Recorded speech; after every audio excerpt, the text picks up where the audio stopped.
రామలక్ష్మి ఇంటికి వచ్చి పాప సర్జరీకి 50,00,000 అవుతుందంట. ఏదో ఒకటి చేసి మనం పాప ప్రాణాలు కాపాడుకోవాలి అని చెప్తూ ఉంటే 50,00,000 అని ప్రశాంత్ ఒక్కసారిగా కుప్పకూలిపోయి చాలా ఏడుస్తూ ఉంటాడు.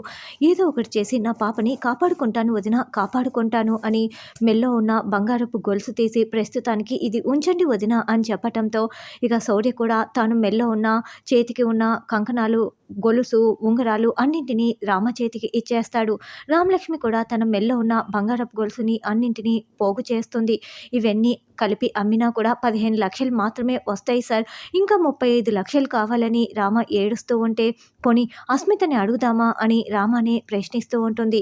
వద్దు వదిన, పాపని కనేసి విసిరి పడేసింది.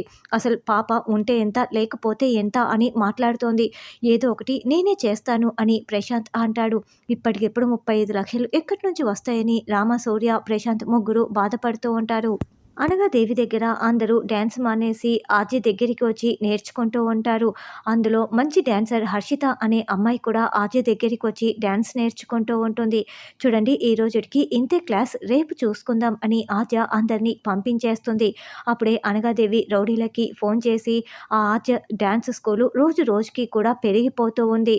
అందులో చాలా బాగా నాట్యం చేసే హర్షిత అనే ఒక అమ్మాయి ఉంది. ఆ అమ్మాయిని నువ్వేం చేయాలంటే అని ఒక ప్లాన్ చెప్తుంది. అలాగే మేడం, మీకు మళ్ళీ కాల్ చేస్తాను, పని పూర్తయ్యాక కాల్ చేస్తాను అని రౌడీ ఫోన్ పెట్టేస్తాడు.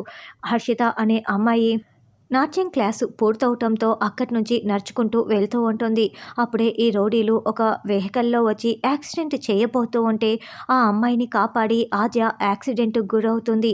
అలా ఆ వెహికల్ కాస్త ఆద్యని గుద్దేయటంతో ఆద్య ఎగిరిపోయి బలంగా ఒక రాయికి గుద్దుకుంటుంది. కాళ్ళు రాళ్ళకు గుద్దుకొని అక్కడ ఉన్న ఇంకొక రాయి ఆద్య కాళ్ళపై బలంగా పడిపోయి రక్తపు మడుగులో పడిపోయి ఉంటుంది. ఆద్య కాళ్ళపై రాయి దొర్లుకుంటూ వచ్చి పడిపోవటంతో కాళ్ళని కదపలేకపోతూ రక్తపు మడుగులో పడిపోయి ఉంటుంది. ఈ లోపల జనాలందరూ కూడా ఆద్యను వచ్చి కాపాడుతూ ఉంటారు. అయితే ఆద్య కాళ్ళకి ఇప్పుడు బలంగా గాయాలైపోయాయి కాబట్టి ఆద్య మళ్ళీ ఎలా కోలుకుంటుందన్నది రానున్న ఎపిసోడ్లో తెలుసుకుందాం.